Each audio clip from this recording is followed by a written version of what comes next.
प्रांगण के अंदर जब सब कुछ हो गया, ढोल बाजे बज गए, चारों तरफ हो गया साहब, मंदिर का पुनर्निर्माण हो गया, मंदिर ऐसा हो गया, मंदिर वैसा हो गया, ये हमारे और हमारे एक साथी के भाग्य में लिखा है। और उस भाग्य में लिखने से हम नहीं जानते, आप जानते हम कहां पैदा हुए थे, हमको तो पता तक नहीं था। हम तो कई सालों तक मंदिर भी नहीं गए, क्योंकि मंदिर के आसपास पैदा नहीं हुए थे, मस्जिद के पास हुए थे। लेकिन जीवन कहां से कहां शिफ्ट करता है, या मेरे और आपके हाथ में नहीं है, वो शक्ति करा लेती है। जब सब कुछ तैयार हो गया तो इस देश की 4 मध्य वर्ग की महिलाएं, बहुत मध्य वर्ग की महिलाएं, बनारस में हमारी टीम के एक साथी से, युवा से, इतना ही उन्होंने कहा कि ये जो श्रृंगार गौरी का मंदिर है, जहां हम पिछले सालों से पूजा कर रहे थे, ये 1992 में एक इस्लामिक ढांचे के ध्वस्त होने से उत्तर प्रदेश सरकार ने पूरे देश में लॉ एंड ऑर्डर की सिचुएशन को ध्यान में रखते हुए इस श्रृंगार गौरी की पूजा को भी बंद कर दिया है। वो कौन है, मैं जब भी जाता हूं उनको बुला के उनसे मिलता हूं, ताकि उनको ये लगे कि वो अकेली नहीं है। बहुत सारे शत्रु आपके अंदर और आपके बीच में हैं, जो उनको दाएं बाएं करना चाहते हैं, क्योंकि उनकी दुकान पे असर पड़ रहा है। आप सोचिए कि उन्होंने कहा कि हमें सिर्फ पूजा का अधिकार दिलवा दीजिए, वो हमारे भाग में कैसे आई, हम कहां रहते हैं, वो कहां कैसे रहते हैं। और एक छोटी सी हमने अर्जी हमारे साथी ने डिस्ट्रिक्ट कोर्ट में डाली, और डिस्ट्रिक्ट कोर्ट में डाली तो पता चला कि साहब वो कोर्ट ने ऑर्डर कर दिया उत्तर प्रदेश सरकार को कि इस पूजा के बारे में आपका क्या कहना है। इसलिए कुछ होने से पहले कैसे लोगों को कहां कहां बैठना है, वो आपकी मर्जी और मेरी मर्जी से नहीं है। ये 14 में भाव नहीं आया, 15 में नहीं आया, 16 में नहीं आया, 17 में आया।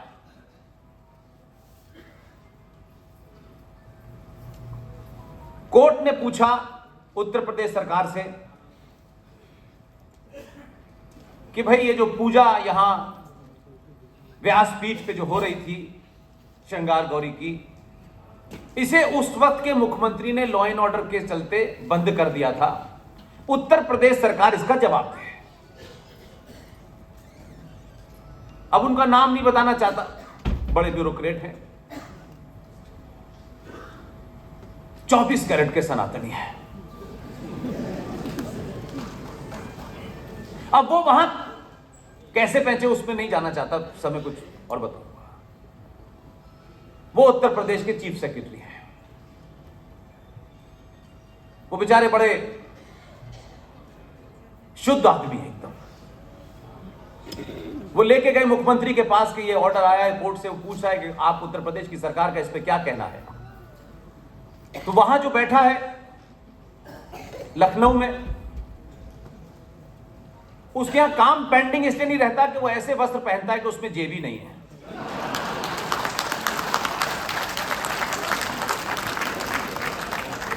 उसने पूछा उनसे, चीफ सेक्रेटरी साहब से, क्या सवाल है। उन्होंने कहा साहब उन्होंने पूछा है कि इस पे उत्तर प्रदेश सरकार का क्या कहना है।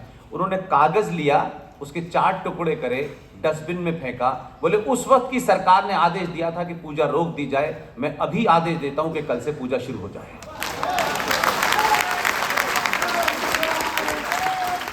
पूजा शुरू हो गई। मैं ये घटनाक्रम इसलिए बार बार बता रहा हूं आपको, इस समय आपको अपने आप से आईने में खड़े होकर पूछना है कि मैंने ये जो जन्म लिया है बड़ी गाड़ी बड़ा मकान बनाने के लिए लिया है क्या। एक रोल है आपका इस सभागार में जो बैठे हैं और जो लोग बाहर नहीं सुन पा रहे हैं। जैसे ही ये भाव आपके अंदर आएगा, आपके अंदर से 100% चीजें बाहर निकल जाएंगी और आप शुद्ध सनातनी हो जाओगे। ये जिस गणित में लगे हुए हैं आज, इसको निपटाना है, उसको निपटाना है, किसी को नहीं निपटाना है। आप जिस दिन सनातनी होंगे और सनातनी जिस दिन भी अपनी सामूहिक शक्ति का सार्वजनिक प्रदर्शन करेगा, कई लोग निपट जाएंगे और उनका निपटना शुरू हो गया है। इसलिए उन्होंने आपको डराने के लिए एक अंग्रेजी का टर्म निकाला, क्योंकि आज की जनरेशन जो है वो कम्युनलिज्म और सेकुलरिज्म को कम जानती है, तो उन्होंने अंग्रेजी का टर्म निकाला कि सनातनी हिंदू इंटॉलरेंट हो गया है। अगर राष्ट्र बचाने के लिए इंटॉलरेंट होना है तो ये इंटॉलरेंट अच्छी है।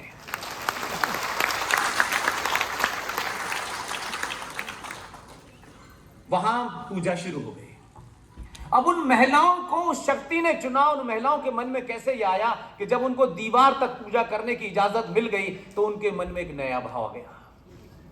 बोले इस दीवार के पीछे व्यास परिवार 1993 तक पूजा करता था, हमें अंदर जाने की इजाजत चाहिए। वो उनको नहीं पता है ये कैसे हो रहा है। फिर हम कोर्ट गए और कोर्ट में जाने के बाद जैसे ही ऑर्डर हुआ, और उसमें भी मैं आपको दो भाव इसलिए बताना चाहता हूं कि क्षत्रिय समाज के बीच में बोल रहा हूं मैं ये बात। क्यों जाति नहीं है, न क्षत्रिय, न ब्राह्मण, न ठाकुर, न बनिया, न दलित, मैं क्यों नहीं है मैं बताता हूं आपको।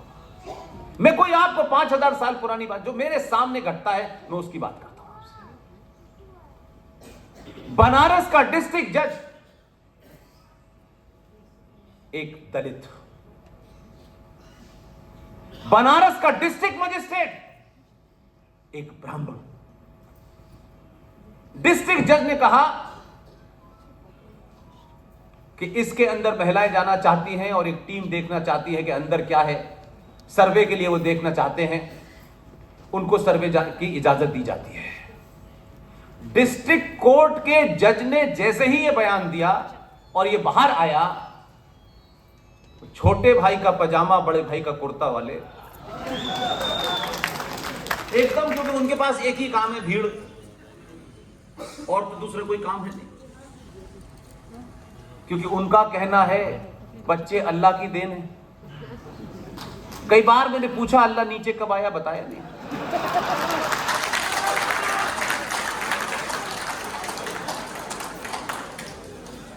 उन्होंने पूरे में हंगामा कर दिया और चारों तरफ घेर लिया कि हम जाने नहीं देंगे। साहब एक दिन सर्वे टल गया। उसी डिस्ट्रिक्ट जज ने डिस्ट्रिक्ट मजिस्ट्रेट को तलब किया और उनसे कहा कि आप की जिम्मेदारी है, प्रशासनिक जिम्मेदारी है, मैं जज की हैसियत में आपको आदेश दे रहा हूं कि आपको जो भी प्रशासनिक कदम उठाने हैं उसको उठाएं।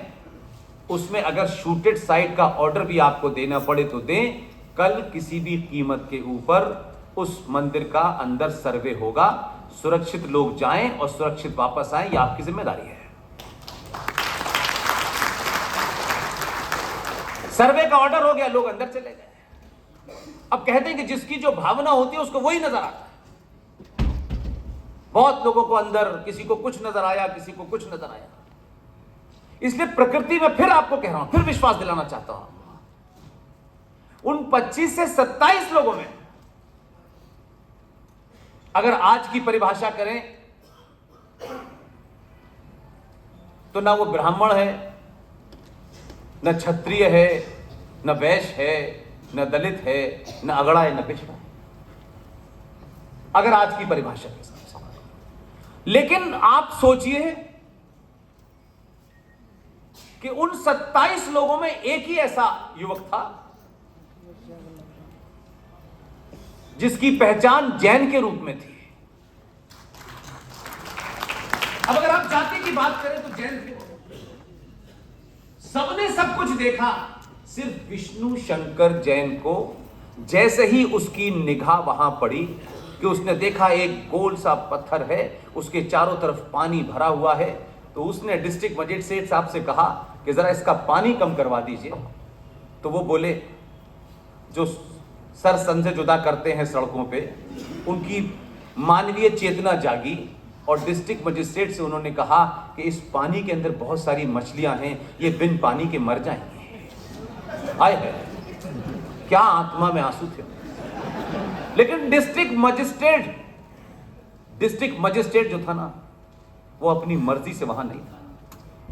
उसका जवाब सुनिए। उसने कहा कि कोविड के दौर में ऑक्सीजन की बड़ी कमी हुई, हमने इस कारण बहुत सारी ऑक्सीजन को स्टोर कर लिया है, आप चिंता न करें, एक भी मछली नहीं मरेगी, ऑक्सीजन बहुत है हमारे पास। पानी कम किया,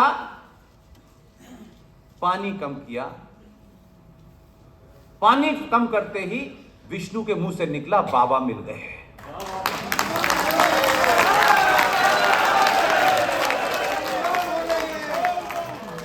अब विष्णु के मुंह से निकला, विष्णु, किसी एक अधिकारी ने विष्णु के कान में कुछ कहा। विष्णु वहां से निकले, मई जून का महीना था, और भागते हुए कोर्ट गए।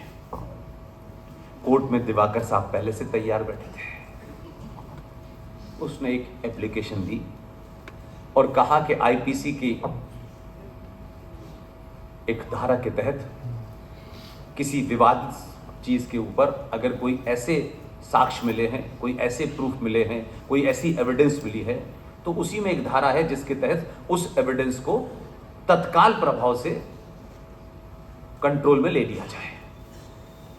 उसने ये एप्लीकेशन दी, दिवाकर साहब ने उसे कहा ओके, और जैसे ही ओके कहा और उन्होंने अपने ऑर्डर में लिखा कि इस विवादित स्थल के अंदर जहां बाबा, मेरी शब्द सुनिएगा, जहां बाबा विश्वनाथ हैं उसको तत्काल प्रभाव से प्रोटेक्ट कर दिया जाए। और ये ऑर्डर हो गया। ऑर्डर लेके वो बनारस से दिल्ली पैदल ही आए, जल्दी थी। और यहां जो सुप्रीम कोर्ट के चीफ जस्टिस साहब हैं, वो उस वक्त चीफ जस्टिस नहीं थे। उन्होंने कहा भाई आप क्या चाहते हैं। इन्होंने जाके कहा कि देखिए साहब, वहां हमारी मस्जिद को ले लिया है और ये डिस्ट्रिक्ट मस्जिद जो जज है उसने बड़ा बाइस फैसला दे दिया है। तो बोले आप क्या चाहते हैं। बोला हम मस्जिद नमाज पढ़ने की इजाजत चाहते हैं और वजू करने की इजाजत चाहते हैं। उन्होंने कहा दोनों चीजें आपको दी जाती हैं, आप न वजू भी करिए, नमाज भी पढ़िए, लेकिन जहां बाबा विश्वनाथ हैं वो सील ही रहेगा। अब उनको समझ में आया कि फंस गए हम। इतनी देर में समझ में आया, विष्णु ने इतनी देर में जहां असली बाबा हैं, कि जो इस्लामिक आताताई आया था, उनकी अकल यहां तो थी नहीं, टखनों में थी। उन्होंने कुछ और सोच करके वहां ऊपर जो उसकी ओरिजिनल आपको कैनोपी है, उसके ऊपर एक कैनोपी बना रखी है मस्जिद वाली। अगर आप उसको ऐसे करेंगे तो जो असली पत्थर की बनी हुई है, उस जमाने जो बनाई हुई थी, वो ऊपर से बना दी है। वो बात हो गई, आई गई हो गई। अब उस पर विवाद हुआ, फलाना हुआ, ढिमाका हुआ, आप सबके सामने है वो। और धीरे धीरे आज वो लड़ाई कैसे निर्णायक मोड़ पे पहुंची है। और क्या ये कैलकुलेशन है? मैं इसे कैलकुलेशन नहीं मानता, बिल्कुल नहीं मानता। ये कैलकुलेशन नहीं है, ये किसी आदर्श शक्ति का चमत्कार है। वो क्या है वो बताता हूं, वो सुनिए। 22 तारीख को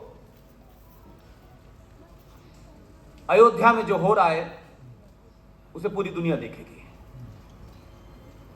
लेकिन मेरा, अगर आप मुझसे पूछें, मेरा इतना ही भाव है कि जिनको करना है वो करें।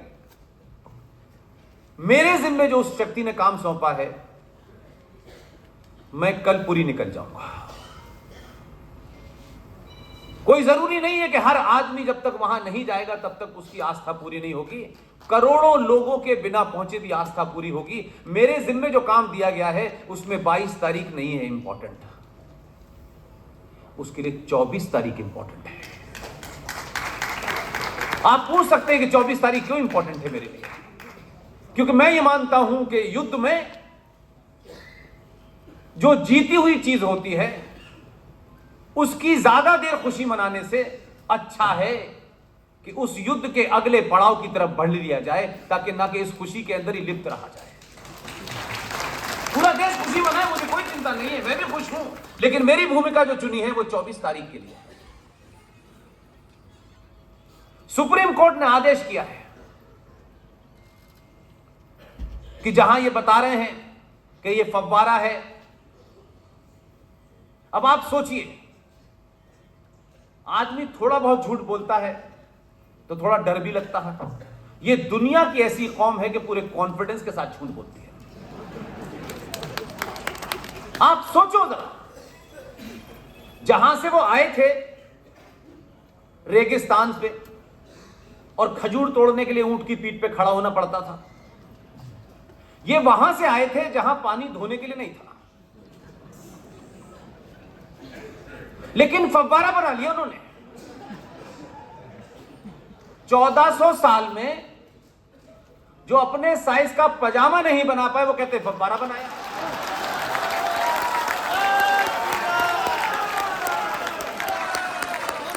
अब इसमें मैं क्या गलत बात कह रहा हूं? मैंने तो कोई इसमें डेरोगेटरी बात नहीं की, तो उसे फव्वारा बता रहे हैं। और पूछो कि फव्वारा बनाने की टेक्निक आई कब? तो नील उसी जगह की भारत की सुप्रीम कोर्ट ने उस याचिका को मानते हुए आर्कियोलॉजिकल सर्वे ऑफ इंडिया से 2 महीने पहले कहा कि आप उसकी जांच करें, लेकिन किसी चीज को नुकसान न पहुंचाएं। आर्कियोलॉजिकल सर्वे ऑफ इंडिया में भी सरकार के कर्मचारी हैं, लेकिन कोर्ट के अंदर सनातनी हैं। उन्होंने पूरी लगन के साथ की, और क्योंकि ये मैटर पर 24 तारीख को आएगा तो जो है वो मैं सार्वजनिक नहीं करूंगा। मैं अपने किसी साथी की बात को कमजोर नहीं करने चाहता, क्योंकि मेरे कहने से हो सकता है ताली बज जाए, वाहवाही हो जाए, लेकिन ये समय वाहवाही और ताली बजवाने का नहीं है। 24 तारीख को ज्ञानवापी मंदिर के अंदर आर्कियोलॉजिकल सर्वे ऑफ इंडिया ने जो खुदाई की है उसके एक एक शख्स को मैं जानता हूं। 24 तारीख को वो सार्वजनिक होगा। तो कोई ये जो लोगों ने ये कहा, मैं उन पाखंडियों को भी उनके खिलाफ हूं कि हमें 3 मंदिर दे दो, बाकी नहीं। क्यों? किसने ठेका दिया आपको? किसने ठेका दिया ये कहने का कि 3 मंदिर दे दो, बाकी नहीं मांगेंगे? इस धरती पर जितने अनादिकाल के हमारे मंदिर हैं, हर मंदिर लेके रहेंगे।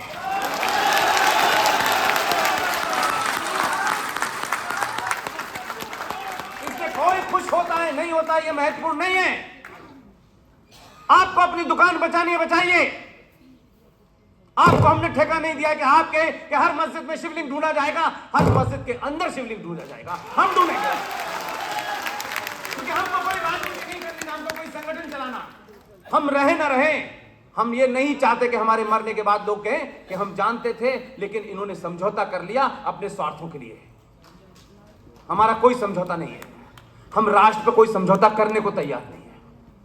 अगर इतना सा भी है, आप रोकना चाहते हैं, आपके स्वार्थ हैं। आपका स्वार्थ और मेरा स्वार्थ राष्ट्र से बड़ा नहीं हो सकता। सरकार है, सरकार जाएंगी, सरकार आएंगी, आती रहेंगी, कोई नई बात नहीं होगी। जब 92 घटा था तब आपकी सरकार नहीं थी, लेकिन दुर्भाग्य है कि सनातनी अपने योद्धाओं को नहीं पहचानता। उनकी ये देखता, अच्छा ये किस संगठन के हैं, किसने इनको मोहर लगा के बताया कि ये हिंदूवादी हैं कि नहीं है। ये बीमारी बाहर निकली है। एक आदमी जिसने सबसे बड़ा काम किया, सबसे बड़ा काम किया, राजनीतिक प्रतिबद्धताओं के चलते वो कभी बाहर नहीं आए। अपने पत्रकारिता के काल में उनसे सबसे नजदीक था मैं। उनके जाने के बाद उनके पीए भी मेरे बड़े नजदीक थे, उनकी भी डेथ हो गई। इस पूरे भारत में जो कुछ मैंने देखा है वो कोई नहीं देख सकता। दोनों लोग जा चुके हैं, लेकिन मुझे कुछ वो चीजें पता हैं जो सार्वजनिक जीवन में लोगों को नहीं पता। 1992 में देश का प्रधानमंत्री कौन था? नरसिम्हा राव से बड़ा सनातनी कोई विजनरी पैदा नहीं हुआ। इसलिए मुझे मन से इसकी चिंता नहीं है। ये पार्टी वार्टी वालों की होती है दुकानें, और ये पार्टियां भी कुछ नहीं, ये जो है फायदे की दुकानें हैं। यहां फायदा है वहां चले गए, वहां फायदा है यहां चले गए। ये दुकान है, किसी का आइडियोलॉजी वाइडियोलॉजी से कोई लेना देना नहीं है। आइडियोलॉजी